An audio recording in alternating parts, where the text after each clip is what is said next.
This will be my no-spoiler review of Episode 1 of the Halo TV series. I've seen mixed reviews online so far, so let's go ahead and get into this one. So far, we've been shown a handful of characters who will be with us likely for the rest of the season or even the rest of the series. There's been a large focus on Quan Ha, because she's being set up as the plucky and principled sidekick of the Master Chief. She's obviously better and morally superior to the Chief, so she'll be teaching him some important lessons along the way, I'm sure. She's an original character that many fans, myself included, don't care about. She's been made to be sympathetic with a sob story that's meant to endear her to viewers. There's also an obvious push for diversity in the show, with several characters having been race swapped. Two examples of that would be Captain Keyes and Miranda Keyes.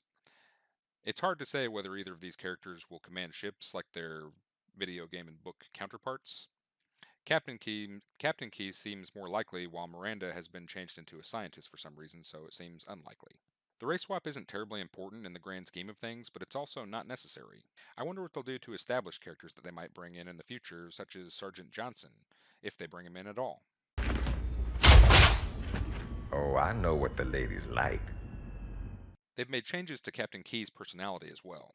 Despite the fact that he only appears in one game, in the books and game in which he appears, he's shown to be a self-sacrificing man with a moral foundation, but in this they've injected some of Halsey's cold pragmatism into him for some reason. Halsey is left white because she is of course going to be morally reprehensible, and she seems to be being set up as the baddie of the UNSC. She's also been greatly mischaracterized. It shows that she's being driven by ambition rather than the survival of the human race. This changes her from a driven pragmatist to an egomaniacal sociopath. Her personality is shown to be much weaker than anything we've seen pre-Halo 5.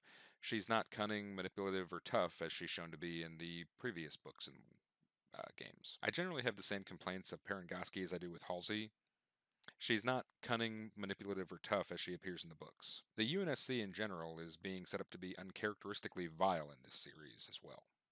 The Spartans should be fairly easy to portray with straightforward and minimalist personalities, but that doesn't work for TV. We've been given Silver Team instead of Blue Team, with each member of Silver Team actually directly emulating a member of Blue Team. I'd love to get to see some of the unique and deep relationships that we see among the Spartans in the books, but that's going to be difficult to portray on TV, so I don't have hope that we'll see something like that. Master Chief is basically a travesty and acts wildly out of character. One thing that was said beforehand was that the Chief would be taking off his helmet. This angered many fans, myself included, but I'm sure it made Pablo Schreiber pretty happy. The Chief just shouldn't do this. Chief is an iconic and monolithic character who should be widely appealing. He should also be self-sacrificing and be able to see the good in his life, with him viewing the purpose of his life as the protector of humanity. However, what we're given is a more callous and sad character who is more robotic and colder than he is in the games, despite having a great deal of dialogue in the show. The Covenant so far has been mostly comprised of CGI elites with no jackals or grunts yet seen. I wonder if this is a budgetary constraint of the show rather than a directive choice. We've also seen the wildly out of place human female who is, for some reason, aligned with the Covenant, as well as the Prophet of Mercy. The elites are too bulky and scaly, and they don't exhibit a sense of honor or any intellect like they do in other material. The human female working with the Covenant doesn't make any sense, and I feel like she's been injected simply to avoid a more complex backstory for the human and Covenant conflict. I feel like it's possible that she's also been added as a further damning event to cement the vile status of the UNSC.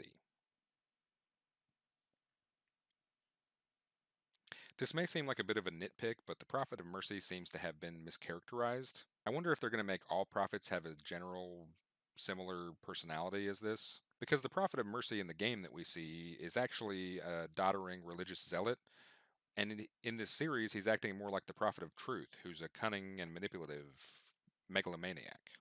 The action was actually pretty good, but that should honestly be one of the easiest things to do for the series. The rich setting of Halo and the large budget should ensure that the action is exciting for the whole series, I would imagine. They have made some bizarre choices. For instance, the insurrectionists are using guns modern to today, like AK-47s, as opposed to firearms that would be modern to Halo's timeline. They're not even using stolen or old UNSC weapons as they should be. Also, the non Spartan humans are shown to basically be incapable of killing an elite unless they're being directly backed up by the Spartans who are doing most of the work. There have been unnecessary changes to the lore. The Spartans feel like tanky powerhouses instead of exhibiting any strategy or advanced tactics. The later games and books have gone this route with more bombastic action, but the earlier books, especially, portrayed the Spartans as highly strategic and employing advanced tactics to achieve their missions. As I said before, the UNSC is basically characterized as a wholesale evil organization with some good characters rather than the other way around. This makes them more like the shadowy Oni rather than the general UNSC.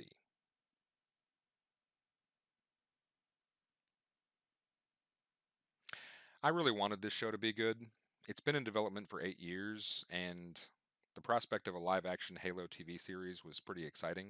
It seems like it would have been fairly easy to tell a compelling story that was either an adaptation of the games or at least something that would have slotted into the current canon.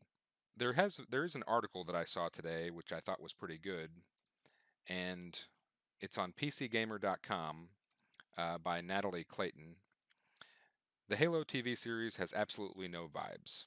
In the article, she makes a good point that I agree with. Who was this series made for? What the hell is even that? They've made many choices which will undoubtedly anger a lot of fans of the series, and they don't seem to have brought anything to the table to entice a new audience.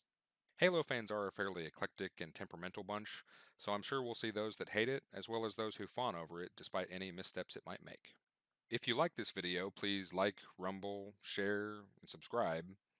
We'll have to see where this series goes. You can comment to me if you agree or disagree, and I'll see you on the next one.